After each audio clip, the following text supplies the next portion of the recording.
So, welcome back to another episode. And this episode is really bizarre. It's such a strange story. And it's one that I look back on now and I cannot believe it happened. It's just such a fucked up story. And I've always wanted to talk about it. And I thought I'd talk about it today because it's pretty bad, really. So, I will lead you into this. Let's go back to 1988. Actually, 87. I'd gotten the Nintendo Entertainment System. It was really fantastic. I got Hogan's Alley. I borrowed Super Mario Brothers off a friend of mine, and I finished it, and I thought it was great. And I said, at that point, I turned to my dad, and I said, oh, what do I do now that I've finished Super Mario Brothers? And he's like, well, you gotta get another game.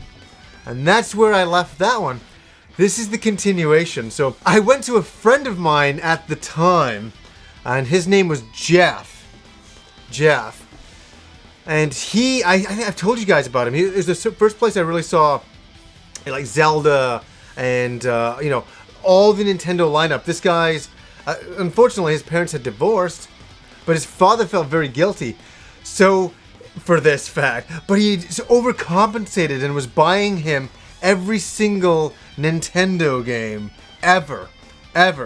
Now, let's not confuse this with my friend Andrew who lived down the street, who was a great guy. Jeff was a bit arrogant and a bit of an ass, to be fair. And he would brag to all the kids in the neighborhood about all of his Nintendo games and how he had like 50 or 60 of them boxed. And well, I didn't have any, really. So I'd go over to his place all the time, hang out, and play Nintendo. It was awesome because he had everything. It was crazy. Here's where I get to what happened. He said to me one day, yeah, why don't I lend you a bunch of games? I'm like, oh, wow, yeah, that'd be great. So he lent me like 10 games. This is the cartridges. So he lent me the 10 games and I was like over the moon. I was like, I'd hit Nintendo jackpot. It was really exciting for me in 88. And this was 88. We'd just gone into kind of high school at that point. I went home and I had all these Nintendo games and I was playing them for like about a week. And I was loving them. She's like, yeah, hand them back to me in about a month's time. Not a big deal. So I was very careful with these games. I treated them really well. I was really honored to have them.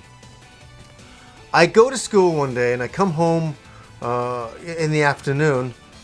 And I went downstairs to the basement, and that's where the Nintendo was hooked up to the TV. And I'm looking for the games. I'm like, oh, where are the games? And I can't find them. The games are nowhere to be found. I'm like, what the hell? I'm like, maybe they're upstairs. And they're upstairs. I'm like, they're down here. This is the only place that they're, I have them in the basement. There's nowhere else. I'm going through cupboards. I'm, talking to my parents. I'm like, did you know where these games were? No, they didn't touch them. And then it kind of hit me after a couple of hours of searching that they were stolen. Somebody came into the house and stole them. They were not there. They were physically not there. And I didn't leave them anywhere at another person's house. They didn't leave the basement.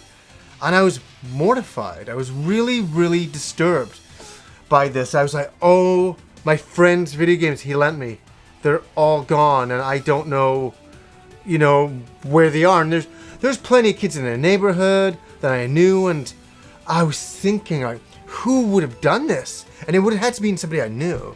Would have the balls to go into my house and steal these games. And at this point, I know the games are stolen. They're gone. And I'm so mortified. I phoned up my friend and I told him, I said, hey, Jeff, I said, I don't know what to say here, but your games have been stolen from my house. I don't know what to do. And he's like, and he was furious at me. He's just absolutely so angry. And I totally understood it. And I felt so terrible that it happened. And I was trying to console him. And I'm like, listen, I'll do whatever I can. I said, I'll pay you back for all the games. I said, I don't have a job or anything, but any money that I get from mowing the lawn or from doing jobs for my parents or for whatever, I'll give it to you. I said, and he's like, okay, that's cool. So I said, I got about $30 right now, which was really nothing for all the Nintendo games. I said, I'll give that to you to start. He's like, yeah. So he met me at the school. There's elementary school. I met him there, and I gave it to him, and he's like, I can't believe I lent you these games and you lost them. I'm like, or had them stolen. I said, I'm so sorry, man. And I'm going home, and I'm just totally bummed out and upset for a good week, and I'm saving up all my money I can get and giving it to him and stuff like that. So, this is the kicker. This is where the story takes a turn for the worst. This is the worst thing. I had another friend of mine down the street, and I was walking to school with him one morning, and I was talking to him, and I was telling him what had happened. All the games were stolen. And he's like, you know what? He goes, I know something about this. I'm like, you do?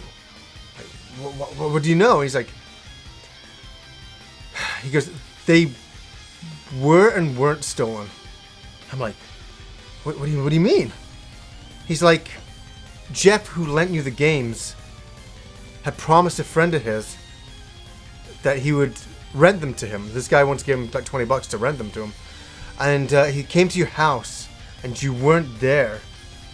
So he just let himself in and took the games. And then gave them to this other guy and rented them for $20. I was absolutely fucking mortified. My brain just clicked, and I went totally fucking crazy in my head. The problem was, this Jeff guy was a really fucking huge guy. And he was really into wrestling at the time. And I was like, you son of a bitch. You, the one who came to my house and took them out. And then you fucking went along with the whole thing that they were stolen and made me pay you. What kind of horrible fucking human being does that? I mean, what a fuckhead. What a piece of shit. And so I phoned him up. And I just laid the fucking shit. I said, you fucking piece of shit. I said, you're a fucking asshole. He's like, whoa. I said, you fucking came to my house and fucking stole those fucking games, you asshole. You're a fucking cunt, man. I said, no, I didn't. I said, yeah, you did. I know you did. And I said, I know who you lend them to as well. I said, I can go talk to him and his parents. He said, no. I said, I want my fucking money back, you piece of shit. And you know what? What bothered me the most about it? This guy was a friend of mine, and it was somebody I hung out with. And he wasn't the greatest guy, but he was somebody I hung out with. I didn't expect anybody to ever do that, and I got my money back off him. Not all of it. But I got it back, and I never talked to him again. And I'd always see him in high school for the rest of high school. The rest of grade 8, 9, 10, 11, 12. I had to see him. And and still to this day, I'm still mad about that. I'm still, sorry that it's such a bummer story, but it was a real one. It's something that happened, you know what I mean? Like, you guys know these kinds of things fucking happen all the time, weird shit with people, and that's one that really put a damper in the whole beginning of my Nintendo days. I just was what a weird story. What a weird thing for a close friend of mine to do to me. Like, what a fucking dick. Type of thing. And I would love one day, I don't know where this person is now. I know his last name, but I'd love to send him this video and just say, hey man, you know what? It's all these years later, 26 years later, and I still am not over that, you fucking asshole. Man, what a fucking dick. So, guys, tell me some weird stories like that. Like, anything weird with friends trading games and ripping you off. And there's other stories I have too, you know what I mean? Like, there's a lot of things like that back in the day. I remember a story with Rob. I'll let him tell it another time as well. So, guys, that's my weird fucking Nintendo story about how a friend of mine screwed me over and did something really brutal and, killer in the early days of the Nintendo Entertainment System. A very happy machine. So, anyways, guys, until next time.